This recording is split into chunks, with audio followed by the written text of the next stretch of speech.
Do you know what teams and organizations hate most of all about project management? Meetings. They especially dislike the really long meetings where everyone feels like they need to be invited, only to discover that the key individuals that need to be present are nowhere to be found. It is for this reason that the team at AgileDad has 3 core meeting standards that must be met in order for any meeting to be a success. 1. A clear and present agenda and goal for the meeting.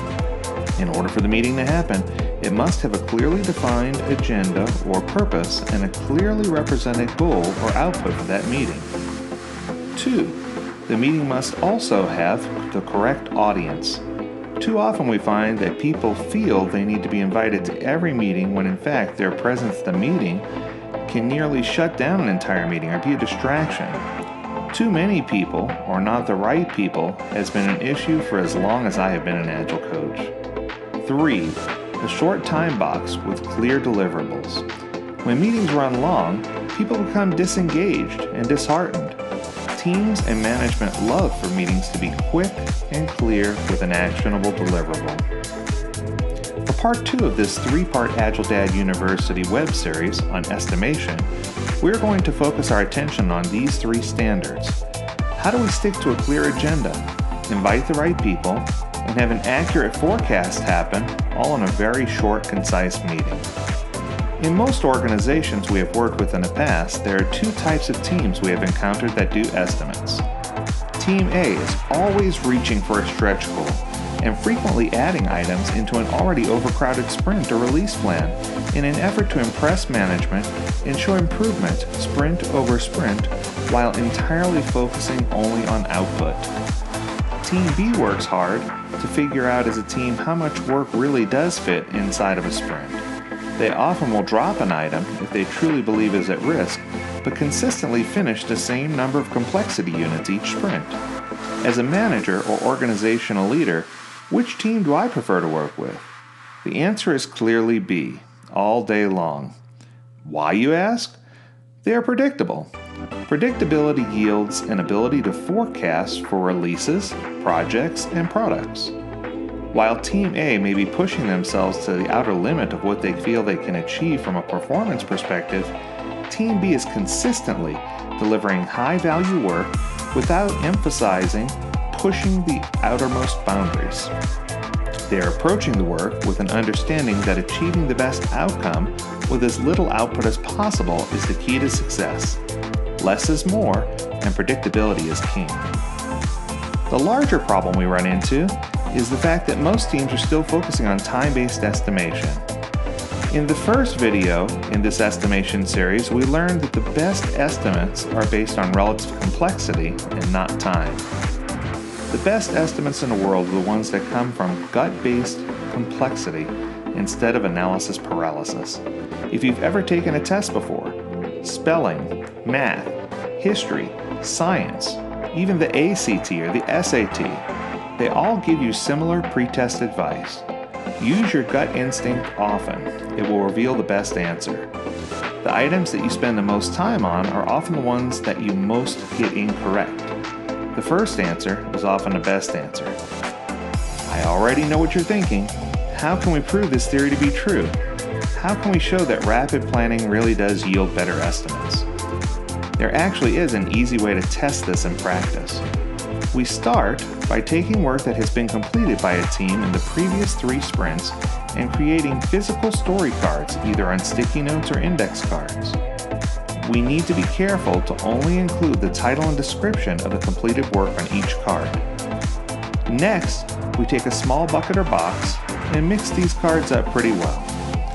We then instruct the team that we'll be doing a very fast exercise to test the accuracy of their estimates using work that has already been completed in previous sprints.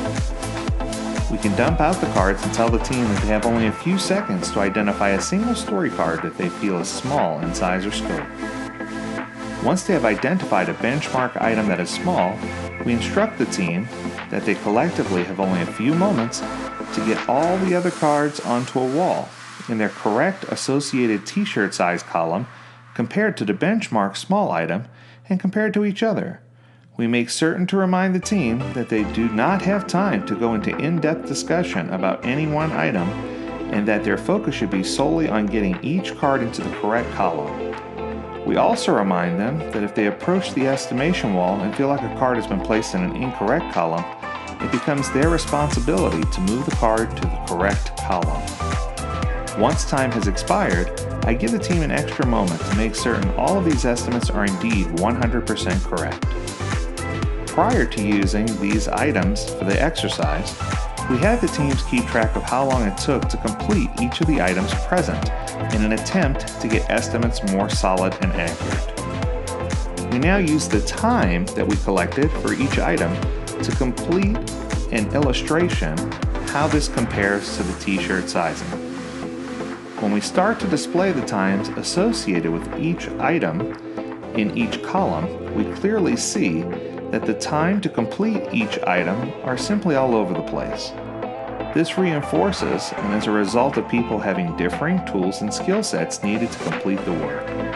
No two people do the same exact work in the same exact amount of time. This is rare and quite strange assumption that we have made in the past and stick to.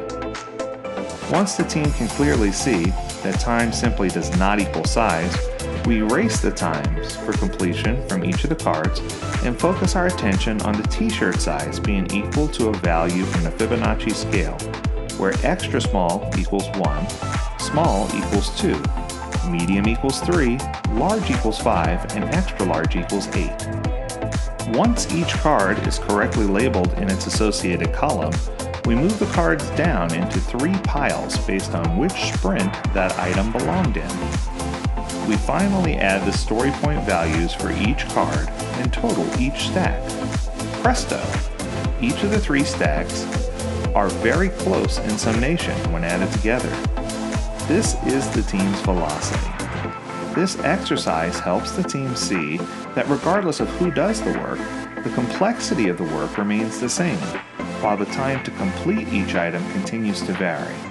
In other words, if teams learn the value of relative complexity estimation and only fill each sprint with the right amount of work that they can actually consume, the work will get achieved and forecasting will become predictable and accurate.